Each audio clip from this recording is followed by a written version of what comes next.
Grayling's Song. 1. The mist hung low in the valley between the forest and the town. It dangled from tree branches like stockings on a washing line and curled around Grayling's head as she weeded and hoed and raked, readying the herb garden for its winter rest. With her basket was filled angelica and agrimony, rosemary, and the remains of the dill. She put her shoes on again, for she had been gathering the last of the summer herbs with her feet bare, as was proper. She stood still for a moment, letting mist settle on her shoulders like a damp cloak, and listened to the quiet. Finally picking up the basket, she headed home. The steeply roofed cottage of wattle and yellow-tinted daub sat in a bit of clearing, shaded by an ancient apple tree. Its round-topped door of rowan wood was crisscrossed by iron bands against the evil designs of demons, ghosts, and ill-wishers of all sorts. Brass bells hung from the eaves, a swag of hazel rods and garlic festooned the little window, and smoke poured from the smoke-hole in the roof. Grayling smiled to see it, as she always did. Despite her mother's endless tasks, the cottage meant comfort, safety, and seclusion. The day was mild enough for them to have the window open. Grayling could hear her mother singing while she crushed dried wormwood and nettle for a healing ointment. Her mother, Hannah Strong, wise woman and healer, helped those she could in exchange for a ham or wool coat or the mending of a pot. How much was magic, how much learning, and how much common sense, Hannah Strong never said, but most people left satisfied. "I have settled the herb garden," Grayling said. "Have you gathered the herbs as I bid you?" "Yes," Grayling said, lifting up her basket. "Did you pull out any bindweed or thistle?" "Of course. By the roots, nasty things if you don't. Indeed. Come in, then, and stir the marshmallow root bubbling in the kettle, and don't be letting it burn while you laze. Young George Potter suffers from a clenching of the bowels and needs a tonic." Grayling nodded and entered the cottage. "Thomas Middleton will be coming anon with his son Gabe, who suffers from boils. While I lance and clean them, you will watch over Thomas's youngest, for his mother lies abed with melancholy." "Aye, I will." Grayling clumped her way to the kettle hanging over the fire. "If you say I will," she muttered. "You know I will. Of course I will. I always do." When Thomas and his boys arrived, Grayling, as she was accustomed, slipped into the corner, and the little boy dozed on her lap. Grayling mostly avoided those who came for her mother's remedies, charms, and tonics. Greeting folks meant speaking up, and Grayling thought her mother spoke enough for both of them.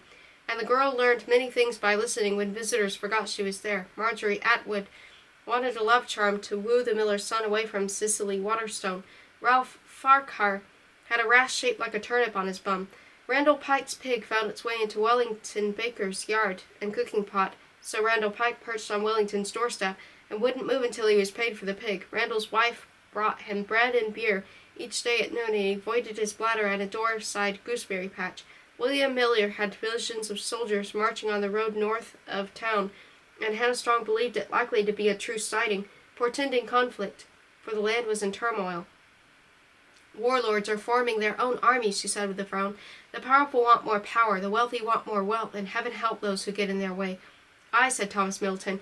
"Then what he has gets, and the rest of us make do with turnips." "Leastwise," said Hannah Strong, with a quick slice at a boil on Gabe's shoulder, "you have turnips and a home and a bed, so you have no need to go to edge dwelling." "Aye," repeated Thomas Middleton. "I see them, bullies living rough and menacing them pass by. I say to you, summat wicked be in the kingdom."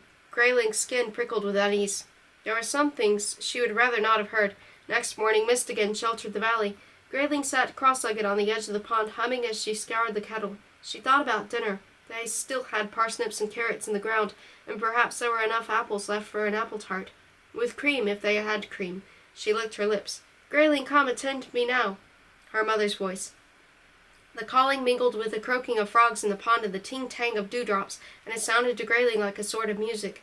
"Grayling, come at once, or I shall turn you into toad." Her mother shouted again, much louder. Belike she would if she could, Grayling thought. By Borage and Bryony, I can do but one thing at a time. Why can she not do whatever it is herself and leave me be? Hidden as she was in the midst of the herb garden, Grayling could think such things, even though she could not imagine saying them. She clambered to her feet, left the kettle to soak in the pond, and filled a basket with the remaining watercress and mint that grew at the water's edge. Finally, swinging her basket at her side, she turned for the cottage and her mother. The mist was clearing elsewhere, but the cottage was still obscured. Grayling drew closer. Everything was the same, yet somehow different. There was the steeply roofed cottage of wattle and yellow-tinted daub. Brass bells still hung from the eaves, and a swag of hazel rods and garlic yet festooned the little window. Smoke poured from the smoke hole in the roof, and that was it. Not mist, but smoke enshrouded the cottage. Too much smoke. Suddenly the roof thatch exploded into flames. What had happened? Where was Hannah Strong? Mother! Grayling screamed. The flame chewed at the little house, but she darted forward. The terrible roaring of the fire hurt her ears, and the heat forced her back. Madame, my mother! She screamed again. Where be you? Answer me! Cease your clamoring, Grayling, Hannah Strong said. I be right here. The voice was low and hoarse, belike for the shouldering and the smoke, but her mother's voice none the less. Grayling turned. Her mother stood at the edge of the clearing.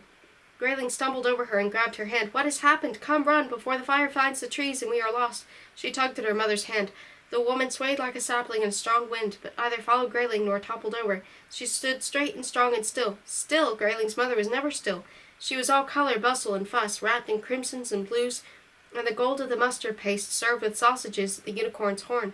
There came a quivering in Grayling's chest as if a flock of the Grayling butterflies, for which she was named, were imprisoned there, and her face grew cold with fear. Why do you stand there, Hannah Strong? She asked, her voice a tremble. Why do you not move? Come away with me, do. Witless child, open your eyes and look, her mother said, pulling her hand away and gesturing toward her feet. They were rooted into the earth. What had been toes were now spreading roots, and what had been soft skin was as rough and brown as a tree trunk. Oh, monstrous, Grayling said in a rough whisper. She dropped to the ground and clawed at the bark at her mother's feet. Who did this, and why? Hannah Strong put her hand on Grayling's shoulder.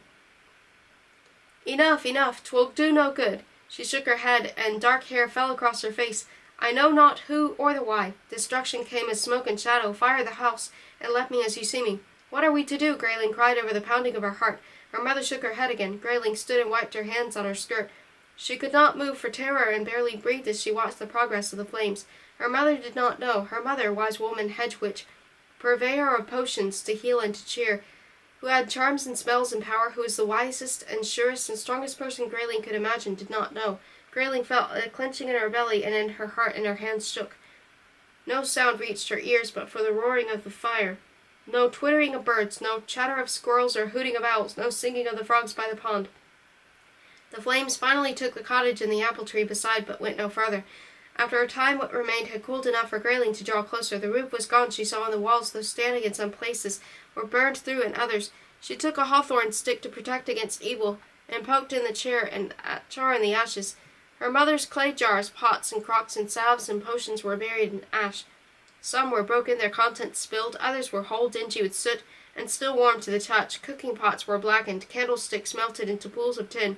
The 2 chairs by the hearth were gone, as were the beams heavy with drying herbs, and the spinning wheel in the corner. Fetch my grimoire from beneath the hearthstone, Hannah Strong called. Bring it to me, there may be answers within. Yes, the grimoire, likely the book of the chants and the spells and rituals, passed from mother to daughter and daughter to daughter over generations, nay, over centuries, would reveal some way to undo the magic rooting her mother into the ground. Grayling could only hope it would. She had never seen inside the book. Her mother guarded it carefully. Grayling picked her way through the debris of the fireplace. With some effort she lifted the stone, then dropped it down again. There was no grimoire there, just a dank and dirty hole. Your pharmaca is in a shambles, lady, Grayling said when she stumbled back to her mother, and the grimoire is gone. Toads, rats, and dragons, Grayling's mother murmured. Belike that is what it came for, the demon or force or whatever it was. Grayling gestured to the ruins of their home. Why would someone who could do this need your book of spells? I do not know, but we must discover the how and how not afore I leaf out my fingertips. Since I am at the moment confined to this place, you must go. Find the others, if it is not too late. Tell them what has happened here, seek their counsel, discover some way to release me, and find my grimoire. Grayling's heart thumped. I cannot, you know the world out there be strange and dangerous, and I have no magic and very little courage. She pulled at her mother's sleeve. Bethink you on it. There must be something you can do. Folk who come to you for remedies and spells always leave contented. The wise woman frowned at her daughter. I can do nothing, go nowhere, rooted to the ground as I am. You will have my philters and potions, my charms and my songs, the wisdom of the others, and your own wits. Grayling shook her head. No and no again. Your philters and potions are burned and scrambled. The charms and songs are yours and not mine. I do not know of any others, and my wits, you have often called them weak and fragile things, although it appears your tongue works exceedingly well. Now hush and let us tackle the impediments one by one.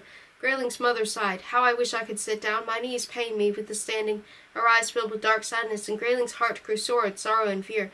Bring me the witch hazel and comfrey ointment. Grayling gestured toward the ruins of the cottage. Everything is tumbled and broken, spilled and charred and ruined. I don't know what is for what or which. Go and fetch what jars survive. We know the contents by their smell. Grayling went back to the remains of the cottage. With her hazel stick, she poked through the debris again and lifted the pots that were most whole. She wrapped them in her skirt, carried them back to her mother, and laid them at the woman's feet. Roots, feet. One by one, the girl lifted the vessels and took a deep sniff of the contents. Some burned her nose, some comforted it. Some made her belly turn over in distress, but they all smelled alike to Grayling. Like smoke and loss, she told her mother. The comfrey ointment could not be found, but Hannah Strong could identify the rest. The one with a faint scent of roses and lovage is the binding potion to compel faithfulness, she said. And achoo! That is sneezewort to repel insects. She named them all. Grayling ripped pieces from her shift, covered each pot with a scrap, and tied it on with twine. Then at her mother's instructions she marked its name with a piece of charred wood, for Hannah Strong thought a wise woman's daughter should know the way of words. The pots went into Grayling's basket, potions and salves and oils for protection, for sleeping and healing, for binding and shape-shifting, for truth-telling. With these you will not be defenseless. Now go, her mother said. You needn't fight any demons or dragons. Just find the others, if others there still be. Who or what are these others? Hannah Strong waved a hand about. Hedge witches, hags, charmers, and spellbinders, conjurers, wizards, and soothsayers. You do not think I am the only cunning woman in the world. Be solitary folk, but they will come when you call. Grayling backed away, shaking her head. Such a task calls for a brave and skillful person, someone bold with cunning and magic. Call on one like that. Daughter, you say enough no for a town full of faint hearts, said Hannah Strong. She would have stamped her foot in irritation, if foot she'd had. What I had a spell to compel you, but I must rely on your care for me. Hannah leaned over and rubbed her right knee. She was back to her shins. She was barked to her shins. Grayling felt the rush of a familiar combination of overwhelming love for her mother, annoyance at her demands, and fear of her temper, her power, her determination. She paused to think. Belike she could find one of these others, one with magic and skill, who might know what to do and do it. She could come home. It might be that simple. How would I find these others? Go to the market square of a town, as many towns as there be, and sing. Sing what? There is a gathering song I will teach you. Sing this, and the others, if others there still be, will find you. Hannah Strong, her knees brown and rough as bark, sang. By wax and wick, by seed and root, through storms of trouble we gather. Strange matters appear, thunder and fog, dark and midnight hags, toads, beetles, bats surround us. From town and country, hill and valley, from mountain snowy crest, from cellar, attic, church, and alley, I call to you, I call to you. Afore danger find us, shackles bind us, and dreams go up in smoke. Come to me, all wise and cunning folk. Come, by wax and wick, by seed and root, through storms of trouble we gather, we gather. Grayling brightened. Have you now called them with the song? Will they come here and tell us what to do and to free you? Hannah Strong shook her head.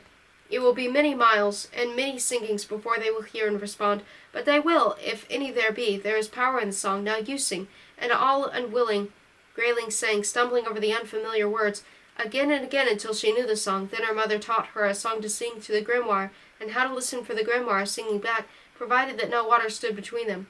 There were 3 kinds of songs Grayling knew. A song with words and music, a song with melody and no words, and a song with no words and no melody that insisted on a throbbing in the head and a throbbing in the heart. This last was what her mother had taught her now, and Grayling heard it not with her ears but with her mind and her spirit, and she repeated it in the same way. But do not sing to the grimoire until you find the others, Hannah Strong said. You will need the assistance and support. The sun was setting behind the trees, shafts of golden light piercing through the greenery before the teaching was finished.